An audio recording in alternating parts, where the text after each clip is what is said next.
주영석 기자의 뉴스 속으로. 뉴스 속으로는 예방과 치료의학도 최고, 리퍼도 최고, 시니어 어르신들에게 서울 메디칼 그룹이 최고, 서울 메디칼 그룹 제공입니다. JP 모건이 위기에 빠졌던 퍼스트 리퍼블릭 뱅크를 전격 인수하면서 월스트리트의 황제로 불리우고 있는 제이미 다이먼 회장의 관심이 쏠리고 있습니다. 이 퍼스트 리퍼블릭 뱅크 사태 초기부터 적극 나서면서 금융 위기로 발전하지 않도록 조기에 수습하는 모습에서 연준보다 더 연준같이 일하고 있다라는 이야기가 나오고 있습니다. 또 LA 다운타운 유니온역과 LA 다저스의 홈구장인 다저 스타디움을 연결하는 곤돌라 리프트가 프랭크 맥코트 전 LA 다저스 구단주에 의해 추진이 되고 있어 화제가 되고 있습니다. 주영석 기자. 안녕하십니까. LA 다운타운 죄송합니다. 이번에 이 퍼스트 리퍼블릭 뱅크 사태 JP 모건이 개입하면서 조기에 수습이 된 것 같습니다. 그렇죠. 조기에 수습이 됐죠. 지난 3월에 실리콘밸리 뱅크 시그네처 뱅크 폐쇄 이후에 이 퍼스트 리퍼블릭 뱅크가 어려움에 처했습니다. 특히 FDIC가 지급 보증하는 예금 계좌가 전체의 절반도 되지 않는 것으로 나타나면서 뭐라 그럴까, 뱅크런 수준의 예금 이탈이 굉장히 늘어났어요. 그래서 예금도 많이 줄었고, 그러니까 이제 주식도 이 퍼스트 리퍼블릭 뱅크의 주식 갖고 있는 사람이 다 던져버렸죠. 그러니까 주가도 뭐 40% 폭락하는 등. 그래서 올 초만 해도 한 주당 $140 정도 달했는데 지난주에 $2입니다. $2. 그러니까 거의 완전 휴지 조각이 되다시피 했죠. 4개월 만에 주식이 이제 휴지 조각 수준으로 폭락하면서 위기가 고조가 됐고, 그래서 FDIC가 파산 관제인으로 관리 감독에 들어간다는 얘기가 지난주 목요일 정도 나오기 시작했고요. 관리 감독 들어가면 민간은행에 퍼스트 리퍼블릭 뱅크를 넘길 것이라는 소문이 무성했는데 JP 모건 체이스가 어제 공식적으로 이 퍼스트 리퍼블릭 뱅크를 인수하면서 상황을 안정시켰습니다. 주말 동안 FDIC와 물밑에서 계속 교섭한 끝에 빠른 결정을 내린 것으로 보입니다. 그래서 시장이 안심했고요. 어제 이 주식시장이 전반적으로 안정세 속에 상승을 한 것도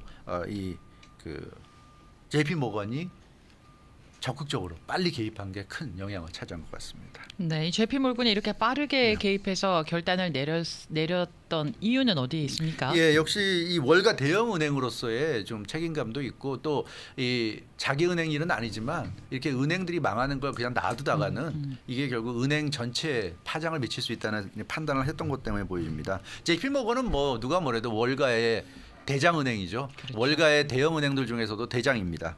가장 규모가 이제 크기 때문에 월가를 리드하는 대표적 은행인데, 이 JP 모건이 볼 때 이 퍼스트 리퍼블릭 뱅크 상황을 그대로 둘 경우에 모든 은행에 좋지 않다고 판단한 것 같습니다. 그래서 어차피 수습을 해야 되는데 수습해야 된다 그러면 빨리 하는 게 낫겠다. 그래서 이렇게 조기에 수습하는 것으로 결정을 내린 것 같습니다. 근데 이렇게 상황을 정말 판단을 빨리 하고 결정을 빠르게 할 수 있다는 게 이게 이렇게 쉬운 일이 아니었을 그렇죠. 텐데 네. 어떻게 가능했을까요? 지금 말씀하신 대로 쉬운 일은 아니죠. 아무리 뭐 정부가 도와주고 FDIC가 도와준다고 하더라도 한두 푼도 아니고 쉬운 결정은 아닌데, 그만큼 제이미 다이먼 이 JP 모건 체이스 회장의 리더십이 대단하다고 볼 수밖에 없을 것 같습니다.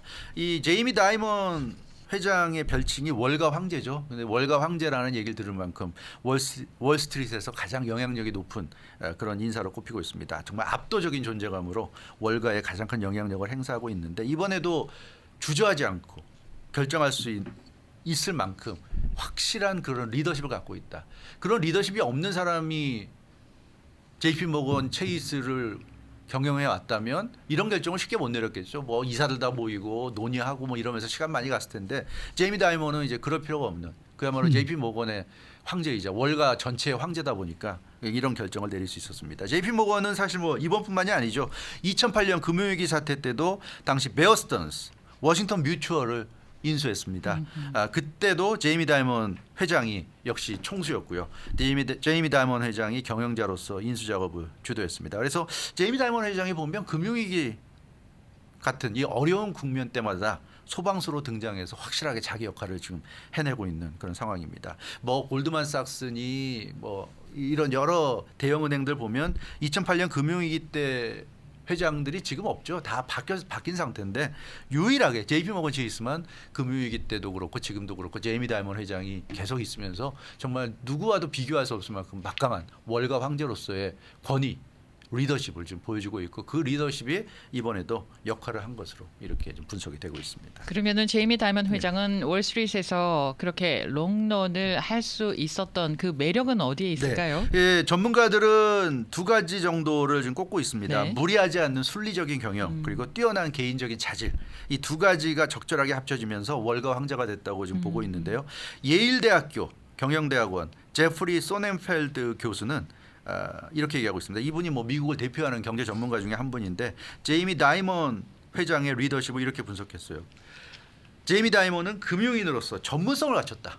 일단 그러니까 자기가 일하고 있는 분야를 잘 알고 있다는 거죠. 그게 중요하고 그다음에 개인적인 비리도 없고 회사를 발전시켜서 권위를 갖췄다. 이런 얘기입니다. 예, 그리고 위기 때마다 적절한 선택을 하는 매우 뛰어난 판단력을 보유했다. 야, 뭐 머리가 좋아도 판단을 못하는 경우도 있잖아요. 판단력이 떨어지고 예, 굉장히 고민하고 갈등할 수 있는 사람도 있는데 이 제이미 다이먼 회장은 뛰어난 머리만큼이나 판단력도 좋아서 그때그때 뛰어난 판단력을 보여주고 있다. 그래서 이런 여러 가지 이유들이 합쳐지면서 월가에서 오래 몸담을 수 있고 지금도 승승장구하고 있다. 이렇게 예일대학교 제프리 소넨펠드 교수가 분석을 했습니다. 그 이분에 대한 신뢰가 점점 더 커지고 있는 게 그렇습니다. 아닌가 이런 생각이 들어요. 그래서 뭐 어제 오늘 언론 보도 보면요, 제이미 다이먼 회장이 연준 의장 같다 이런 얘기가 좀 나오고 있어요. 실제적으로 연준 의장이 해야 될 일을 제이미 다이먼 회장이 하고 있다는 그런 얘기입니다. 그래서 이 퍼스트 리퍼블릭 뱅크 인수 결정 후에 제이미 다이먼 회장이 이번 위기는 대부분 끝났다. 금융 위기.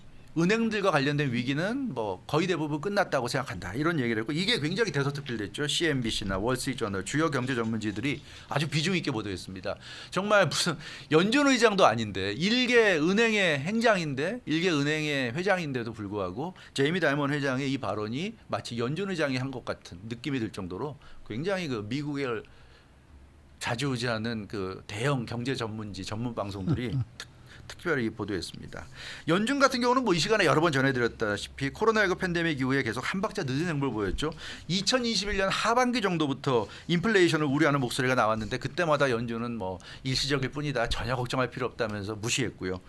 그러다가 결국 인플레이션이 걷잡을 수 없이 되니까 부랴부랴 금리 인상 1년 내내 또 금리 인상하면서 금리 인상을 하면서 유동성이 이렇게 팍팍 줄어드는데 그럼 은행들이 위기를 겪을 수 있다는 걸 생각을 해야 되는데 또 그런 생각 없이 계속 금리만 올리다가 이렇게 이제 은행들이 문을 닫는 상황이 되니까 또 뒤늦게 또 막 당황하는 이런 모습을 보이고 있고요. 근데 오히려 연준이 별다른 역할도 못하는 상황에서 제이미 다이먼 회장이 나서서 이렇게 죽어가는 은행을 인수를 하고 물론 뭐 FDIC나 정부가 도와주긴 하겠습니다만 어쨌든 그런 역할을 하기 때문에 이건 뭐 연준이 있으나 마나하고 오히려 제이미 다이먼 회장이 연준의 역할을 대신하고 있다. 이런 얘기가 나오고 있어요. 그래서 뭐 이제 오늘 FDIC 회의가 시작이 되고 내일 이제 발표가 있겠지만 연준이 좀 분발을 해야 될 것 같습니다. 네. 네, 자 다음 소식입니다. LA 지역에 곤돌라 리프트 설치가 추진되고 있다라는 소식입니다. 이건 어떤 내용입니까? 네, LA 지역에 곤돌라 리프트 지금 설치가 추진되고 있다고 LA 타임즈가 보도했는데요. 그 다저 스타디움과 LA 다운타운을 연결하는 겁니다. 구체적으로 LA 다운타운 중에서도 이제 유니온 스테이션부터 다저 스테디움을 네. 이 곤돌라 리프트를 설치해서 연결하는 건데 그 프랭크 맥코트 다저스 팬들은 다 잘 아시는 인물이죠. 전 LA 다저스 구단주입니다. 프랭크 맥코트가 강력히 지금 추진하고 있다고 합니다. 프랭크 맥코트 구단주는 이미 2012년에 LA 다저스를 넘겼기 때문에 매각했기 때문에 더 이상 LA 다저스 구단주는 아니지만 그때 다저 스테디움 주차장을 보유하는 것으로 그렇게 매각을 했죠. 끝까지 다저 스테디움 주차장을 지켜냈어요. 그래서 지금도 다저 스테디움 주차장은 프랭크 맥코트 전 구단주의 소유입니다. 그래서 프랭크 맥코트 전 구단주는 이 주차장까지 유니온 스테이션에서 이 다저 스테디움 주차장까지 곤돌라 리프트를 설치하는 이 방안을 지금 추진하고 있는 상황입니다. 네. 근데 이 곤돌라 리프트라는 게 뭐예요? 어떻게 운영이 되는 거예요? 곤돌라 리프트를 보면 케이블카? 케이블카 같은 느낌이 네. 있죠. 하늘에 긴 케이블을 설치해서 사람들을 실어나르는 방식의 이동 수단입니다. 그래서 외형상으로는 그냥 케이블카처럼 보여요. 네. 케이블카. 근데 사실은 케이블카와는 좀 다릅니다. 케이블카는 케이블은 고정돼 있어요. 그러니까 그렇죠. 줄은 고정돼 있고 예. 케이블이 거기 이제 매달린 케이블이 바퀴가 이제 그 줄에 걸려서 바퀴가 굴러가는 거죠. 네. 그러니까 줄은 그대로 있고 그 케이블카가 굴러가는 겁니다. 근데 그렇게 이동을 하는 게 케이블카고요. 곤돌라 리프트는 다르죠. 케이블에 그런 그 케이블카 같은 게 묶여 있어요. 고정돼 있는 겁니다. 그러니까 케이블카에 바퀴 같은 게 있는 게 아니라 그냥 묶여 있습니다. 케이블카는 그 줄에 그냥 고정돼 있고요. 그게 케이블이 이동하는 겁니다. 케이블이 이동하는 게 네. 곤돌라 리프트죠. 스키 리프트. 그러니까 스키장 리프트랑 아. 같다고 생각하면 되죠. 스키장 리프트도 그렇잖아요. 스키장 리프트 자체가 움직이는 게 아니라 그거는 그 줄에 고정돼 있고 줄이 움직이는 거잖아요. 그렇죠. 예. 그 마찬가지로 곤돌라 리프트는 모양은 케이블카인데 사실상 스키장 리프트와 같다 생각하면 되고요. 근데 이제 케이블카 같이 케이블카가 굉장히 거대하잖아요. 네. 그 안에 사람들이 수십 명 들어갈 수 있는데 그러니까 그런 케이블카를 설치해서 곤돌라 리프트를 설치해 가지고 유니온 스테이션과 다저 스타디움 주차장을 왕복한다. 이렇게 이제 생각하시면 되겠습니다. 그래서 이것을 이제 프랭크 맥코트 전 구단주가 지금 하겠다는 겁니다. 그 프랭크 맥코트가 이 계획을요 몇 년 전부터 그렇죠. 추진을 했다면서요? 맞아요. 네. 2012년에 다저스를 이제 10억 달러에 매각했고 그때 이제 다저 스타디움을 앞서 말씀드린 대로 다저 스타디움의 주차장을 지켜냈어요. 끝까지. 그러니까 어차피 10억 달러나 벌었는데 네. 그 굳이 뭐 주차장을 고집할까 했는데 끝까지 지켰어요. 지금까지도 지키고 있는데 주차장에서 나오는 그 물론 수입이 수익도 또 있죠. 있는데 좋잖아요. 무지하게 비싸졌어요. 비싸졌죠. 파트너가. 비싸졌는데 네. 이제 LA 타임즈 분석은 네.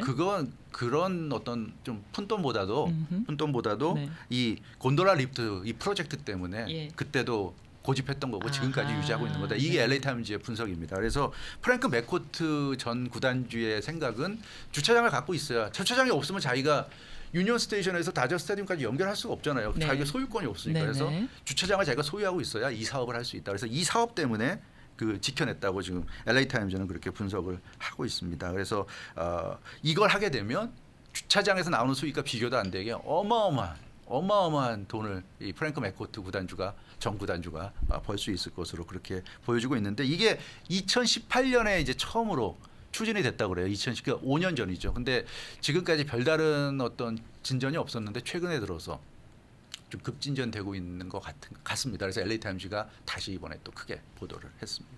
그 LA 타임스가 이번에 이렇게 보도를 한 거 보면 뭔가 특별한 움직임이 있는 거예요. 그렇죠. 바로 그 환경 단체가 프랭크 맥코트 전 구단주를 강하게 지지하고 나섰기 때문입니다. 그러니까 이 곤돌라 리프트를 이용한다는 건 유니온 스테이션에서 다저 스타디움까지 차를 탈 필요가 없다는 얘기잖아요. 그렇죠. 예. 그러니까 환경 단체 입장에서는 지금 LA의 환경 오염이 심각하잖아요. 이 최근에도 우리가 보도해드린 기억이 나는데 뭐 매연 이런 게 어마어마한데 이 곤돌라 리프트가 설치가 돼서 운영이 되면 그만큼 차량 이용이 줄어든다는 건데 이거 좋은 거다. 환경에 좋은 거다. 그래서 환경 단체들이 프랭크 맥코트 전 회장을 강력히 지금 지지하고 나섰습니다. 그래서 LA 타임즈도 이번에는 될 것 같다. 환경 단체가 이렇게 강력히 지지하고 나서니까 되지 않겠느냐. 이런 지금 보도 내용입니다. 그런데 반대하는 목소리도 있다고 그쵸? 하는데요. 왜냐하면 유니온 스테이션에서 다저 스테이션 주차장까지 결국 하늘에 이제 케이블을 설치해서 거기로 이제 계속 도는 거잖아요. 예. 근데 그러다 보니까 어딘가를 통과를 해야 되잖아요. 네. 그 통과하는 곳이 이 주택가구나. 기 때문에 거기 사는 주민들은 싫잖아요. 생각해 보세요. 내가 사는 집 위에 그 케이블이 설치가 돼서 계속 사람들이 그 케이블이 통과한다고 생각하면 네. 그거 싫잖아요. 더군다나 그거 안 되죠. 그게 이제 하루 이틀도 아니고 야구 시즌이 시즌에, 예, 네. 6개월인데 3월 말, 뭐 4월부터라고 쳐도 9월 말까지 6개월이고요. 그리고 포스트 시즌 진출하게 되면 뭐 10월까지 한 달 더 갈 수도 있고. 그리고 다저 스타디움이 워낙 명소기 때문에 거기서 뭐 락밴드 공연이나 팝스타 공연도 있고요. 그러니까 비시즌이라고 해서 이용을 안 하는 게 아니에요. 또 더군다나 이런 곤돌라 리프트가 설치가 되면 더 많이 이용하겠죠. 그렇겠죠. 그러니까 연중 무휴란 얘기고 그리고 또 LA 마라톤이 야구 시즌 전에 3월에 열리잖아요. 네. LA 마라톤도 프랭크 맥코트가 주최하고 있는데 지금 그래서 다른 마라톤보다 돈도 더 많이 내야 됩니다. 비싸게 받고 있는데. 그렇군요. 그러니까 이 주민들의 불만은 그거죠. 이게 뭐 야구 시즌 6개월이 문제가 아니라 1년 내내 1년 365일 내내 돌아갈 텐데 왜냐하면 다저 스타디움 중심으로 해서 여러 가지 이벤트들이 많이 있기 때문에 이거 우리는 안 되겠다. 이제 이런 얘기인데 글쎄요. 이게 과연 될 수 있을런지. 지역 주민들에게 혜택을 좀 나눠주는 계획이 좀 있으면 좋겠네요. 그러면은 근데 혜택이 있으면 찬성할 사람도 있겠지만 혜택이 있더라도 저거 치면 내 집 위로 예. 지나가면 전 반대할 것 같아요. 그렇죠. 아. 그게 근데 뭐 1년에 한두 달도 아니고 1년 내내 돌아다닐 네네. 텐데 와 그거는 정말 좀 소음이 굉장히 있나요 혹시 곤돌라가? 소음은 크게는 없는 소음은 걸로 알고 별로 있는데 예, 그러나 누군가가 계속 나를 내려다보고 있다고 생각하면 그게 이제 기분이 안 좋고요. 그리고 만에 하나라도 무슨 사고라도 나면 뭐가 떨어지기라도 하면 그것도 좀 큰일이고 글쎄 아마 주민들은 반대를 강하게 할 수밖에 없겠는데 그래서 뭐 LA 타임즈 그런 얘기도 해요. 이게 젠트리피케이션으로 연결될 수 있다. 그러니까 네. 지역 사회를 여기 사는 사람들을 이동을 시켜서 아예 주택을 네. 해체하고 프랭크 맥코트의 의지가 강하다면 그럴 수 있죠. 돈으로 보상하고 나가고 만들겠다. 뭐 이렇게 할 수도 있는데 글쎄요. 과연 그렇게까지 하면서 할 수 있을지는 사실 뭡니까 이 저 케이블카 같은 거는 밑에가 산악 지역으로 이렇게 해가지고 그렇죠. 올라가니까 무슨 네. 집이나 네. 이런 거는 없잖아요. 네. 카프리섬을 가니까 이게 밑에서부터 저 꼭대기까지 이제 네. 이걸 이제 타고 네, 올라가는데 올라가죠. 곤돌라처럼 생긴 건데 그건 뭐 한 사람씩 타는 거예요. 아하, 근데 그건 네. 정말 집 위를 가니까 밑에 이렇게 내려가면서 다 보여요. 네, 다 집사람들이 어떻게 그거는 사는지 이제 다 보이더라고요. 스키장 리조트 같은 거죠. 한 네. 사람이 타고 하는 네. 거니까. 네. 좀 그런 건데 이게 사실은 모르겠어요. 그 카프리섬 같은 경우도 걸어서 올라가면서 보는 풍광 같은 게 사실 중요한 건데 그걸 이렇게 쫙 올라와 버리면 그걸 못 타러 가서 관광하나 싶은 생각도 드는데 아무튼 이 한편으로 보면 LA의 새로운 명물이 될 것도 같고요. 곤돌라 리프트가 생기면 그러나 주민들의 입장을 생각하면 이것도 쉽게 허용돼서는 네, 안 될 이 것 같고. 프랭크 맥코트라는 사람이 참 머리는 좋은 사람이야 그렇죠. 그렇죠. 돈 한 푼 없이 다져서 샀었으니까. 네, 그렇죠. 아, 그러다가 그랬군요. 그거를 그냥 10억 달러에 팔았고. 알았고, 예. 네네. 참, 그 머리 좋은 사람들 많아요. 근데 또 이 파킹랏은 또 안 팔고 아, 그냥, 예. 또 LA 마라톤 아, 먹었고 그렇죠, 그렇죠. 참 대단해요.